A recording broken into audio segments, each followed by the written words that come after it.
Hola, hola, bienvenidos a Big Left. Estoy encontrando cosas muy lindas. Tengo, por ejemplo, esto que se llama El Estado Corporativo, de un español, Joaquín Azpiazu. Hay muchos apellidos en España que no llegan a Chile porque no llegaron a Chile, se quedaron allá. Es exquisito, este libro es exquisito. Es de 1934. El Estado Corporativo habla de la editorial Razón y Fe, Madrid, editorial Razón y Fe. Eh, Habla de la 40º Ano, que es la encíclica de Pío XI, creo, donde habla precisamente que el marxismo es intrínsecamente perverso. Y habla del Estado corporativo, de las corporaciones, del régimen corporativo, que es el ideal de la Iglesia. Que no es, la Iglesia condena el liberalismo y el comunismo, el socialismo, los dos, como dos, los dos son intrínsecamente perversos. Y el mismo año escribió mi padre este libro que se llama, de Guillermo Izquierdo Araya, Racionalización de la Democracia. Exquisito, 1934 también.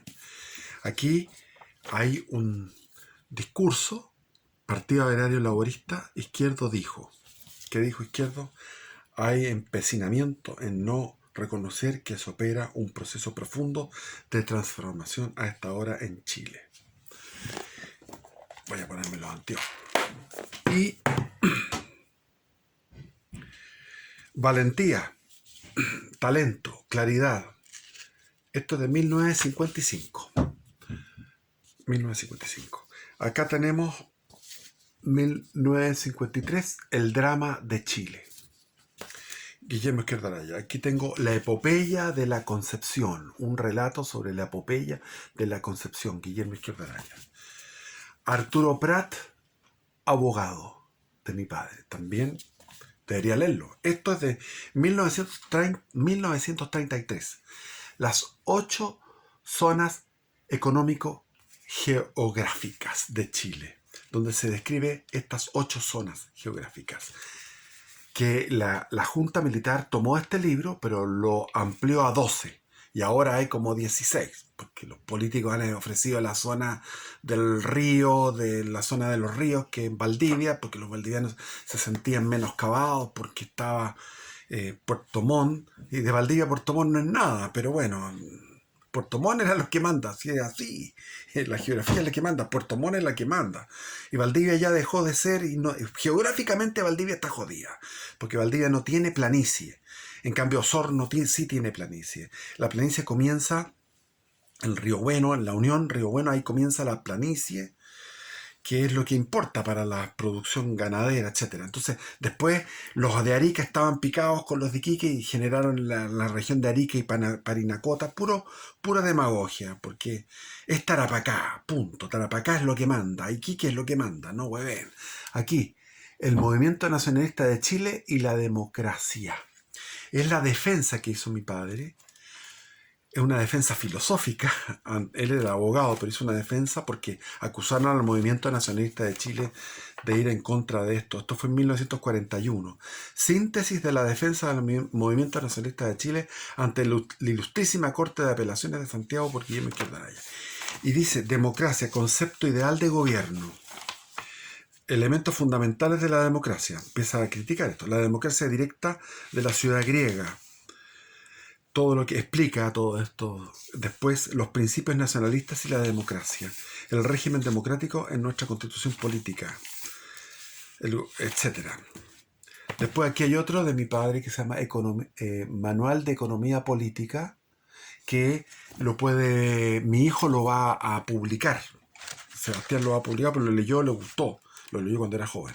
Después encontré esto, que se llama Revista Chilena de Geopolítica. Y ahí está, con firma de Pinochet. Ahí está Pinochet firmando. Dice, con mis mejores votos a la Revista Chilena de Geopolítica por tan loable iniciativa. Es una firma auténtica, así que eso tiene valor. Y entonces en esta revista chilena un escrito de mi padre sobre las relaciones internacionales de Chile y cómo los políticos entregaron Chile. Bueno, entregaron la mitad de Chile por lo menos. Y eso es lo que voy a leer. Y como introducción les recomiendo el Historia Nostrum, lo voy a dejar en la descripción del video, donde está esto. Hay un video de un joven que tiene un canal que se llama Historia Nostrum, que es muy bueno, de historia de Chile, donde él hace una introducción de todo lo que es la parte del reino de Chile antes de la independencia, lo que llaman la colonia equivocadamente, pero el reino de Chile, todo lo que fue la dinastía Habsburgo, la dinastía de los franceses, y va explicando todo esto, pero yo prefiero que lo vean en Historia Nostrum porque no tenemos tiempo, ya se me fueron 6 minutos. Génesis del expansionismo chileno. Esta fue una conferencia que dio mi padre en la aula magna de la Escuela de Derecho de la Universidad de Chile, 1982. Para una mejor... Génesis del expansionismo argentino. Es un fragmento. Ya, como les digo, si quieren informarse sobre todo lo que fue el tema limítrofe de Chile en el uti possidetis iuris, o sea, lo que se seguía poseyendo, el uti possidetis iuris, todo lo que fue la colonia, lo que se llama la colonia, lo que fue el Reino de Chile, está en este video de Historia Nostrum. Génesis del expansionismo argentino. Para una mejor comprensión de este fenómeno, permítasenos una digresión previa sobre la génesis del rol preponderante en América que informa la actuación del expansionismo del pueblo argentino. El mayor contacto con la Europa, la creación del virreinato que precipitó la decadencia del de Lima. Hay que entender que el virreinato de Lima abarcaba también todo lo que es ahora Bolivia, Paraguay, Uruguay y Argentina. Y todo eso se desgajó en un momento en que la dinastía de los...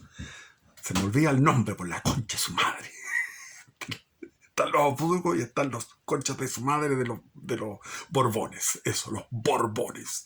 Ellos desgajaron y crearon el virreinato de Buenos Aires, del Río de la Plata, en 1770 y algo. Veamos.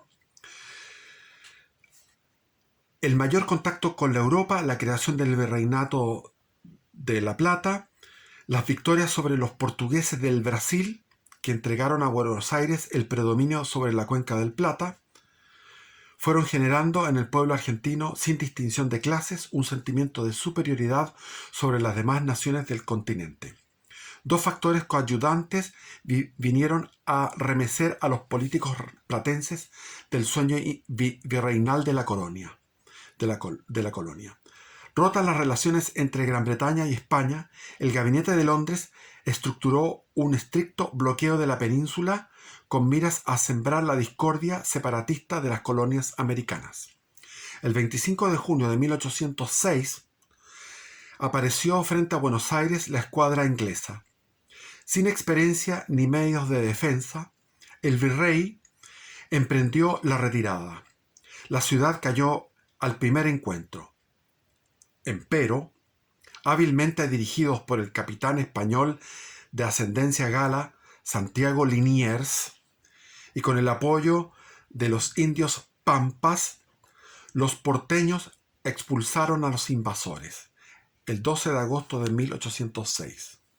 Un año más tarde, los ingleses intentaron otro golpe, siendo nuevamente repelidos, mayo y junio de 1807. Empero, la aparente derrota produjo los objetivos esperados, como tendremos oportunidad de apreciar. Distraída España por la guerra con Napoleón, Buenos Aires quedó entregado a su propia suerte, como todos. Para salir de su asfixiante crisis económica, el virrey debió romper el estricto monopolio establecido por la metrópoli, abriendo las puertas al libre comercio. Esta medida salvó al país de una segura bancarrota, provocando un auge económico. A los aparentes triunfos logrados sobre la escuadra más poderosa del momento, vino a sumarse ahora el íntimo convencimiento de que habían alcanzado la mayoría de edad para darse una administración propia sin tutelaje extranjero. Hay que entender que tanto Venezuela como Argentina fueron los que se independizaron y fueron los más protagonistas de la independencia. El 25 de mayo de 1810 quedó constituida la primera Junta Nacional, aun cuando gobernaría el país a nombre del rey de España. En el hecho, la península no volvió a dominar el Río de la Plata nunca más. O sea, los argentinos se independizaron y nunca más tuvieron problemas. Las secciones del virreinato reaccionarían de distinta manera frente al movimiento emancipador. Distanciados racial y sociológicamente, la audiencia de Charcas, Bolivia, el Paraguay y el Uruguay no solo no se plegaron a los porteños, sino que se volvieron violentamente en su contra. Incapaces de cohesionarlos por la fuerza, los nobles gobernantes bonaerenses debieron resignarse a reconocerles su autonomía. Además, desde las primeras escaramuzas con las fuerzas españolas, se percataron, con sagaz golpe de vista, de que era de vital importancia arrastrar al reino de Chile al carro libertario para distraer por el flanco a las fuerzas que el Perú lanzaría a través del macizo cordillerano. Lo que pasaba es que el virreinato del Perú atacaba por el Alto Perú, o sea, por lo que es Bolivia, por Charcas, es decir, atacaba hacia lo que es ahora Tucumán, Junín, Salta. Toda esa zona estaba ardiendo y los realistas, a través del virrey Abascal en Perú, tendían a ir atacando para reconquistar el virreinato de La Plata a través de esa vía. Entonces surgió en la mente preclara de San Martín de, a través, reconquistar Chile, que ya había sido reconquistado por el virrey Abascal a través de Osorio, reconquistar Chile y desde Chile generar una expedición libertadora por mar hacia Perú y así distraer fuerzas del altiplano, desahogar a todos a Güemes y a otros más que estaban luchando, el mismo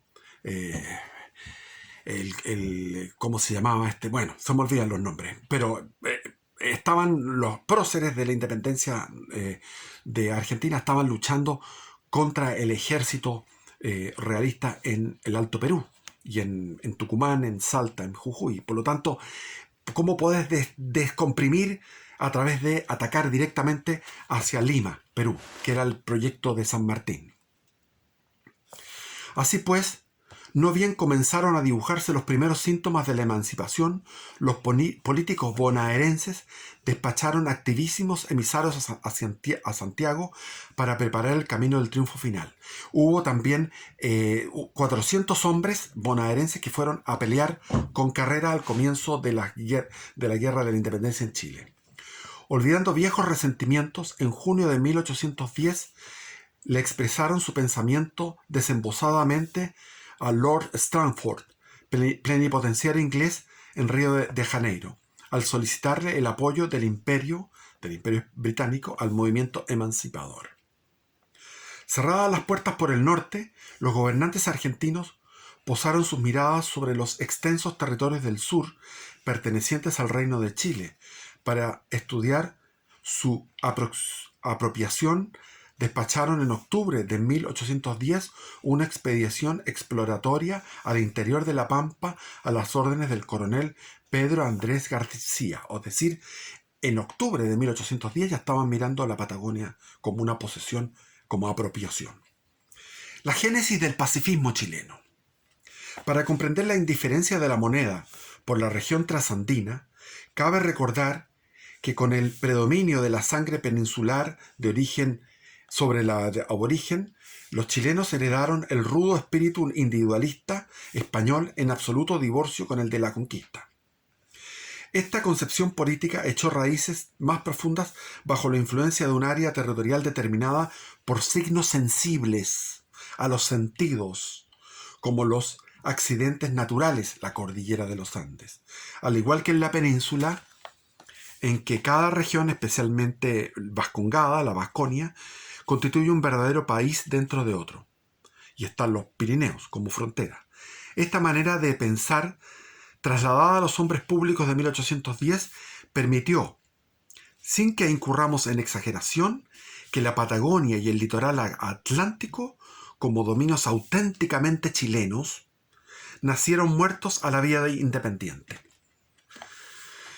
Si a lo anterior se agrega la ignorancia de la estructura geográfica del país que predominó en dichos gobernantes, fácilmente puede comprenderse por qué fructificaron a la postre las sujeciones interesadas de los agentes argentinos encabezados por Martínez de Rosas, que era argentino, hermano del que fue después dictador Rosas, y fue el promotor el protagonista de la independencia chilena, era mendocino, tendientes a fijar en la cordillera de los Andes el límite oriental de Chile, abandonando así la rica región trasandina a la República del Plata, o sea, siguiendo esa conducta. Profundamente compenetrado con los ideales de la Revolución Francesa, Francisco de Miranda había concebido la romántica quimera de reconstituir el imperio colonial español bajo la fórmula de una gran confederación hispanoamericana fundida en el más puro amor fraternal, como era de los masones. Traspasada a los discípulos O'Higgins, San Martín y Bolívar, que había de darle el impulso vital, la idea se desparramó por las distintas secciones del continente con suerte disímil. En este caso, los argentinos no tomaron esa. Los argentinos nunca fueron fraternales ni americanistas, jamás.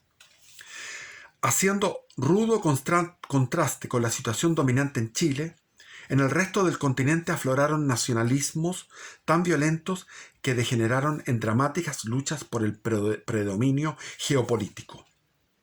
Atrapado entre las redes sutiles de los agentes argentinos que dominaban sin contrapeso la logia lautarina, O'Higgins aprobó la primera canción patriótica encargada a Bernardo Vera y Pintado, que era mexicano-argentino.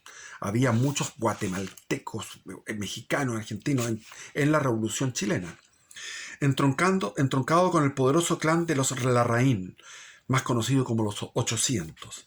Interpretada por primera vez en las fiestas de septiembre de 1819, el pueblo alborozado aprendió por una de sus estrofas a conocer el ámbito jurisdiccional que el país nacía. Por el sur, decía la canción, por el sur y occidente el Pacífico, al oriente los Andes y el sol, hacia el norte un inmenso desierto y en el centro libertad y unión. El 20 de ese mes fue promulgado el decreto que le daba tan alto carácter como canción nacional. Podría sorprendernos entonces que la Constitución de 1822, dictada en pleno gobierno de O'Higgins, incorporara con todos los honores en su articulado la fijación del límite oriental en la cordillera de los Andes, cediendo motu propio a la Argentina, la Patagonia y el litoral atlánticos. Curiosamente, los sucesores de O'Higgins, entre los cuales no escapó ni Bello, ni Portales, ni Egaña, las cabezas más lúcidas del siglo XIX, no vacilaron ni un ápice, no variaron ni un ápice esta concepción entreguista. Por el contrario, a más de 1000 kilómetros de Buenos Aires y a menos de 300 kilómetros del Pacífico, la provincia de Mendoza era prácticamente tributaria de Chile.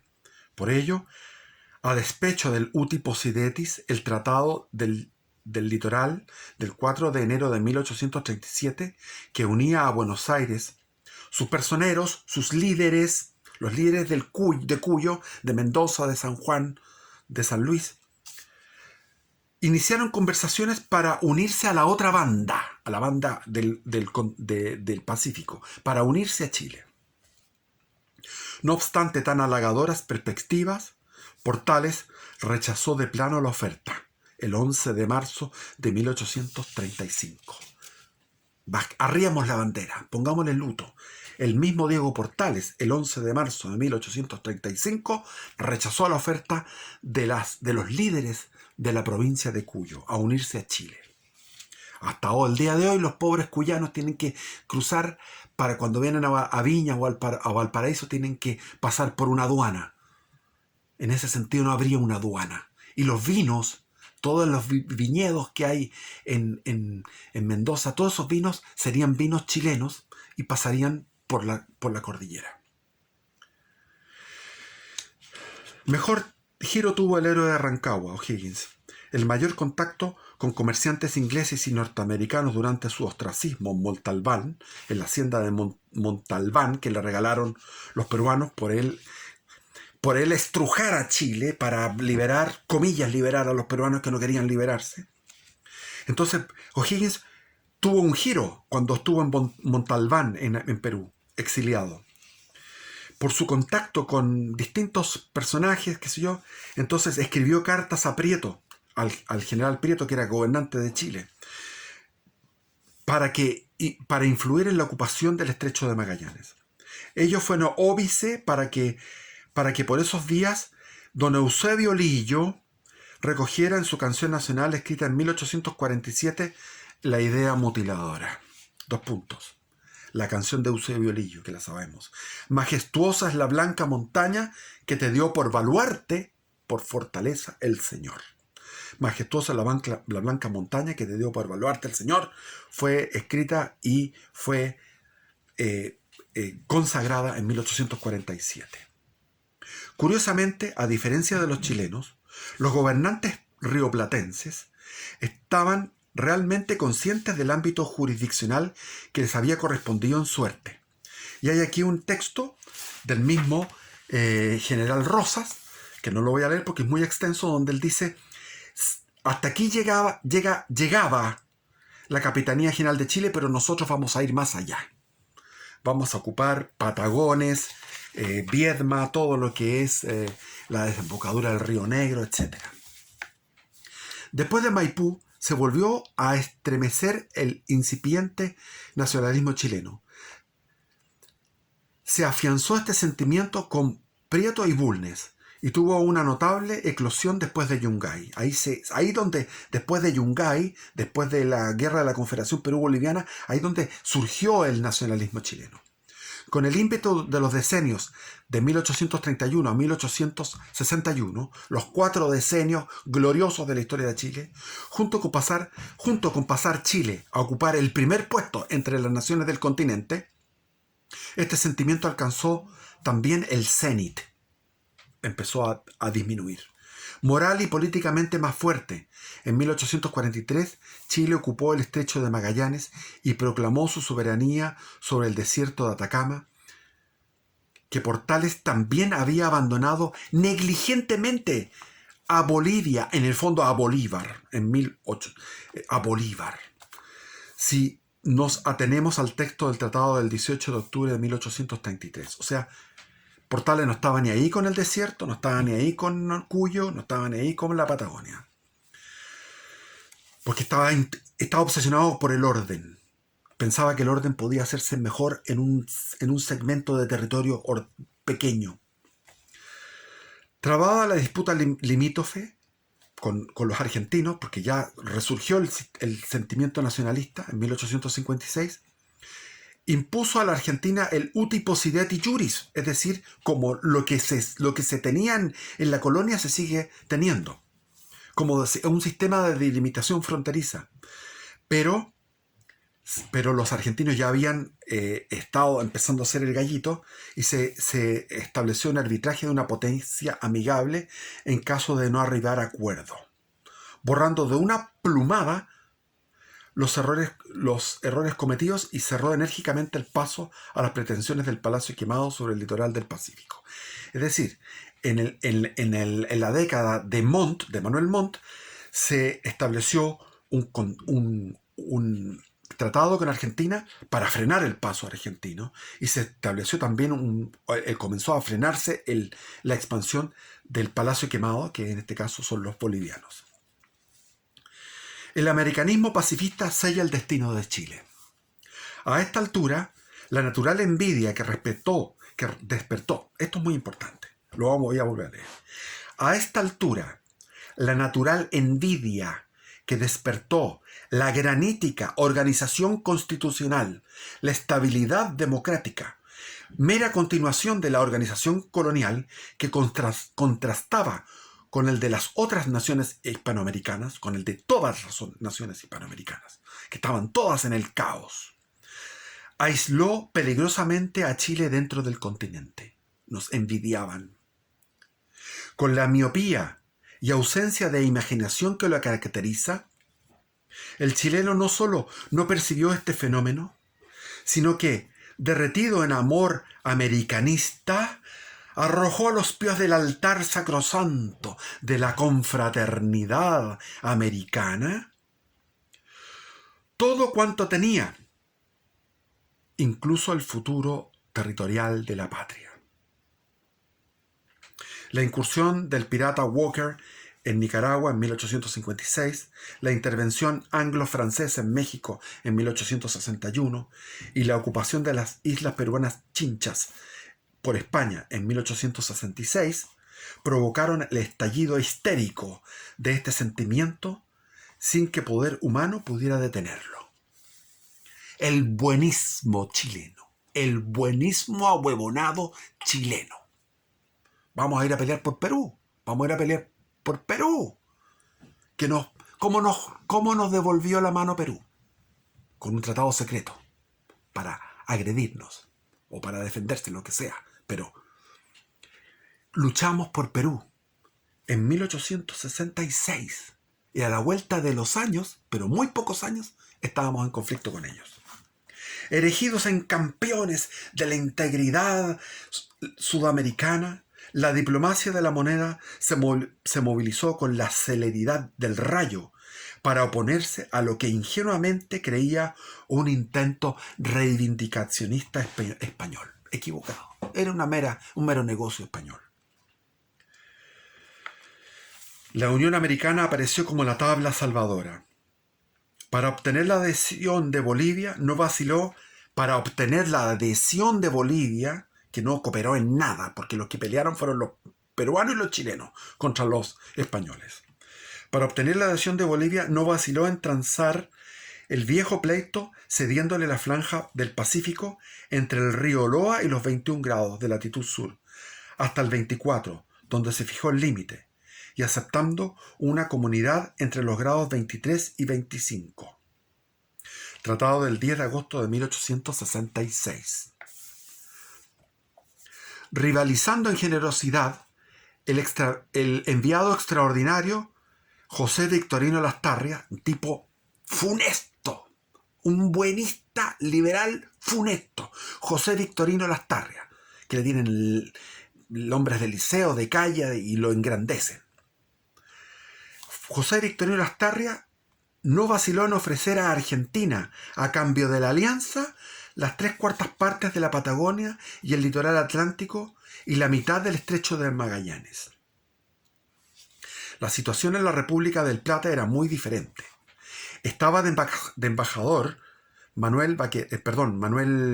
José Manuel Balmaceda, y Balmaceda escribía y decía: estoy horrorizado cómo los argentinos no están siendo solidarios con los peruanos ante esta humillación y vejación de la ocupación de las islas Chinchas y la presencia de la escuadra española en el Pacífico. Estaba horrorizado cómo los argentinos estaban mirando por ellos. No obstante, su grave crisis que debió soportar Argentina en su penoso camino a la estructuración del Estado en forma, se demoraron de 1810 a 1862 en estatuirse, en cohesionarse. Pura guerra civil. El sentimiento de la nacionalidad salvó incólume los recios embates de la anarquía. O sea, el sentimiento nacional de los argentinos. La violenta expansión económica estimulada por la poderosa inyección inmigratoria Actuó de soplador sobre este sentimiento aconchado en el fondo del subconsciente. Seguros de su destino y animados de un vivo nacionalismo, no bien lograron cierta estabilidad, trazaron una política expansionista que se ha respetado hasta nuestros días.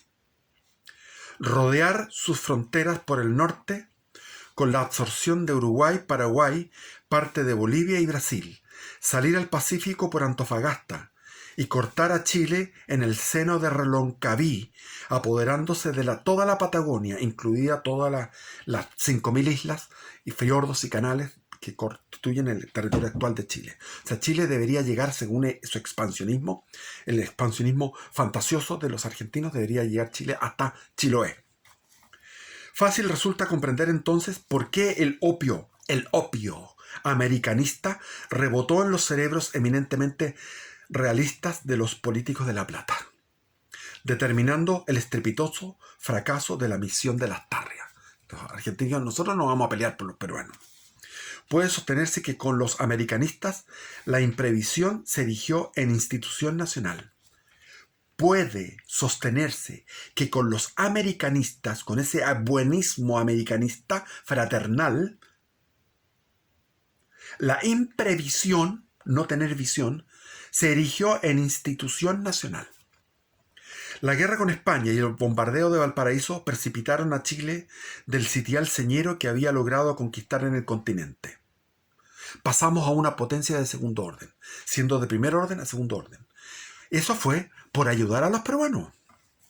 En los estratos inferiores, la crisis se tradujo en una profunda indiferencia del pueblo chileno por los destinos de la patria, debilitando el sentimiento de la nacionalidad hasta su aletargamiento.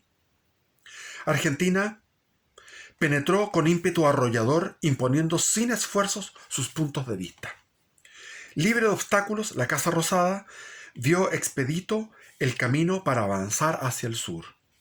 Al mando del general Roca, las fuerzas argentinas corrieron la frontera sur desde el actual balneario del Mar de la Plata hasta el río Negro, Neuquén, apropiándose de 436.000 kilómetros cuadrados de territorio chileno y violando las disposiciones, violando el Tratado de 1856, donde establecía que no podían entrar tropas ni chilenas ni argentinas al territorio en disputa antes de un arbitraje.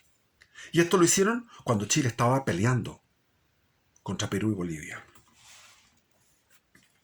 De más está decir que en el homenaje a la paz del Gabinete de Santiago, hizo un homenaje a la paz el Gabinete santiaguino, guardó el más riguroso silencio, no obstante que este avance revestía los contornos de una verdadera provocación y por ende de un casus belli. Al violar el tratado y al ingresar en territorio en disputa, se producía casus belli, o sea, estábamos en derecho de ir a la guerra con Argentina, pero no fuimos porque estábamos peleando con Perú y Bolivia. Como era de preverlo, lejos de obtener la anhelada amistad, el altruismo entreguista estimuló aún más el expansionismo porteño. El altruismo entreguista, el buenismo. Las cosas no andaban mejor por el norte. Mientras Chile rendía religiosa cuenta a Bolivia de su participación en la comunidad establecida en el acuerdo de 1866, cuando pelearon contra la intromisión de España, el gobierno de La Paz no solo hacía caso omiso de la suya, sino que había iniciado una tenaz persecución contra los chilenos para expulsarlos del litoral generosamente cedido. Eso fue así. Hubo matanza de chilenos y expulsión y maltrato de mineros chilenos. Desconociendo el fondo del pensamiento bolivariano, desconociendo el fondo, la moneda creyó ingenuamente resolver las cosas, renunciando a la malhadada comunidad a cambio de que el altiplano no impusiera nuevos tributos. O sea, lo único que pidieron los chilenos fue, por favor, Bolivia, no pidas más tributos. Y eso quedó en un tratado el 6 de agosto de 1874. Por favor, no nos metan más impuestos a los chilenos, a las empresas chilenas, que están trabajando por el salitre en la franja, que está entre el 24 y el 25 entre el paralelo 24 y 25. En esa franja, que incluye Antofagasta, no nos cobran el impuesto. ¿Qué pasó? Hilarión Daza cobró el impuesto en 4 años después. A 4 años después nos aguantaron 4 años. En 4 años cobraron impuestos.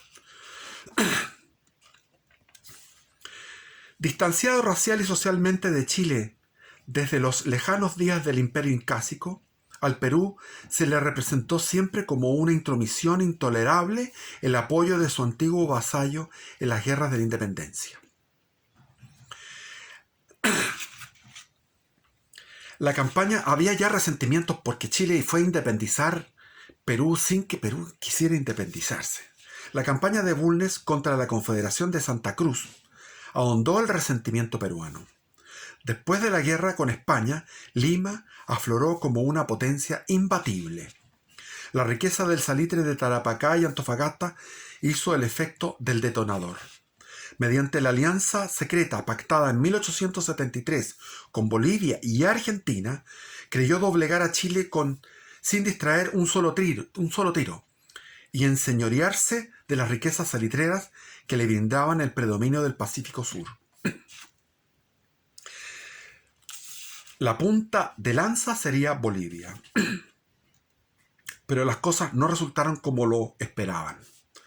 Envalentonado con el eventual cuadrillazo, o sea, los tres contra Chile, Hilarión Daza, que dominaba sin restricción el escenario boliviano, pasando por encima del acuerdo de 1874, impuso una contribución de 10 centavos por tonelada de salitre exportado por Antofagasta a las compañías chilenas y inglesas.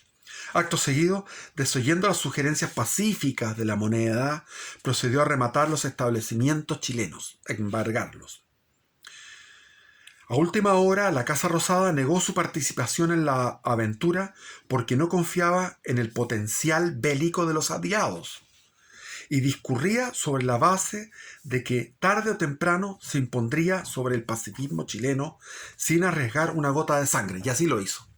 Ellos apostaron a que los chilenos son tan hueones, tan pacifistas, que vamos a ir, mientras ellos están peleando, vamos a ir ocupando territorio. Hasta llegaron hasta la frontera. Llegaron hasta lo que es actualmente la frontera.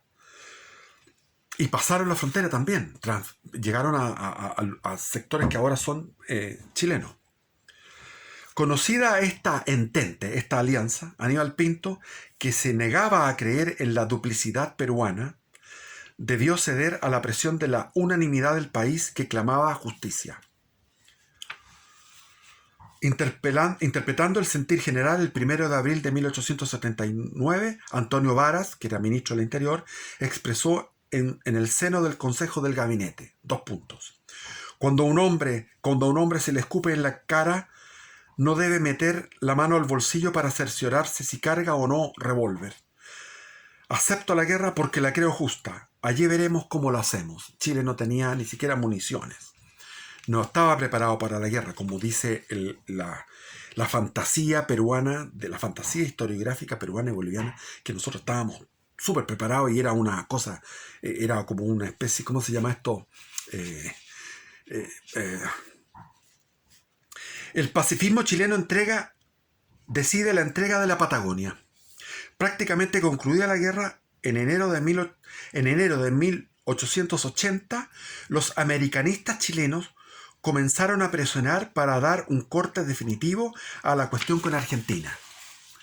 En reunión secreta realizada en su residencia veraniega de Viña del Mar, el 2 de febrero de 1881, el presidente Aníbal Pinto declaró a Mariano Evaristo de Sarraeta, cónsul general argentino, que ningún hombre sensato en Chile pretendía a la Patagonia, pero que la dignidad del país no permitía que el gobierno renunciara explícitamente a los derechos que cree tener en ella.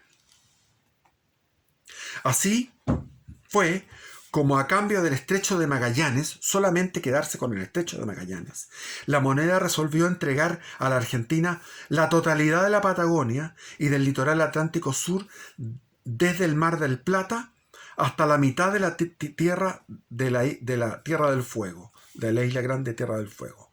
Y la isla de los estados, la mitad de la isla de Tierra Grande, de la isla de Tierra del Fuego, y la isla de los estados e islotes adyacentes. Y este tratado se firmó el 23 de julio de 1881, después de que Chile había tomado Lima, después de las exitosas batallas de Chorrillos y Miraflores en enero de ese año. Estamos hablando de julio de 1881. ¿Qué necesidad había de entregar esos territorios?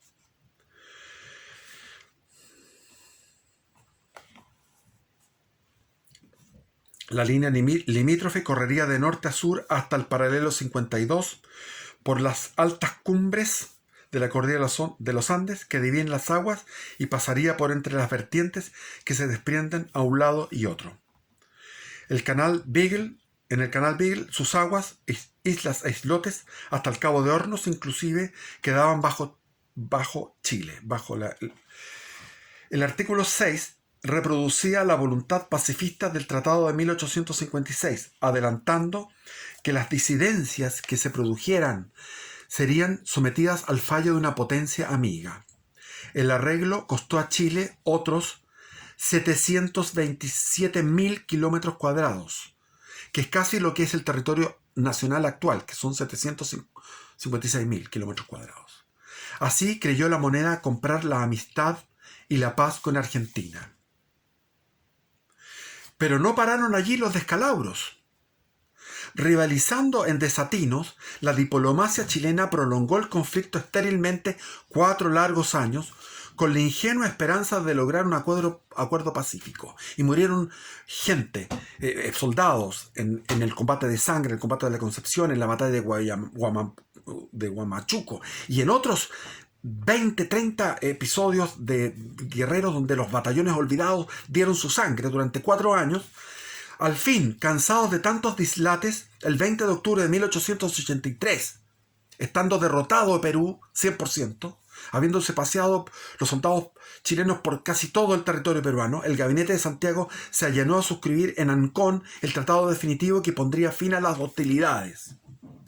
Chile quedó con Tarapacá, aunque Lavalle reconoció que su país había perdido definitivamente Tacna y Arica, o sea, los peruanos reconocieron que habían perdido Tacna y Arica, se negó a cederlas o venderlas, porque el pueblo no toleraría a un gobierno que tal hiciese. En subsidio sugirió que un plebiscito se realizase dentro de 10 años para que se decidiera el destino final de las dos provincias. Entretanto, argumentó el sagaz negociador peruano, las masas se fascinarían con la idea de que aquellos parajes no estaban cedidos y podrán reputarse peruanos sin advertir que el plebiscito diría lo que el gobierno de Chile quisiera que dijese.